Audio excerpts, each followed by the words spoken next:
नमो नमः फ्रेंड्स, मी आहे रुपाली आणि आर्ट डोअरमध्ये तुमच्या सगळ्यांचं खूप खूप खूप स्वागत. आज बनवूयात घरगुती गरम मसाला.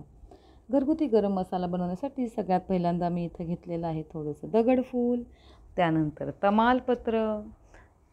आपल्याला जे काही गरम मसाले आहेत ना ते सगळे खडे मसाले आपण छान कुरकुरीत होईपर्यंत नॉनस्टिक पॅनमध्ये बारीक गॅसवर भाजून घेणार आहोत.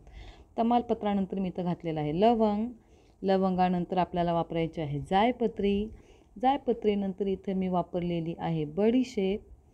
बडीशेप ही आपल्या गरम मसाल्याच्या प्रमाणांमध्ये बऱ्यापैकी सर्वात जास्त मी इथे घातलेली आहे. बडीशेपनंतर आपण इथे वापरणार आहोत धने. समजा आपण 2 वाटी बडीशेप घेतली असेल तर जवळजवळ 2 वाटी इतकेच धने मी इथे घेतलेले आहेत. त्यानंतर टाकलेले आहेत अर्धी वाटी मिरे. मिरे छान तडतडेपर्यंत आपल्याला इथे भाजून घ्यायचे.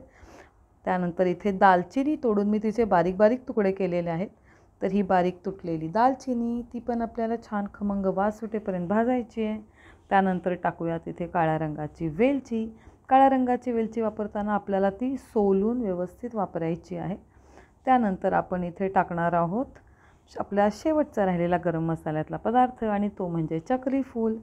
चक्री फूल इथे आपल्याला व्यवस्थित भाजून घ्यायचं आहे आणि तुम्ही बघू शकता सगळे गरम मसाले हे मी व्यवस्थित खमंग असे भाजून घेतलेत. हे भाजताना कुठेही तेलाचा वापर नाही केलेला आहे.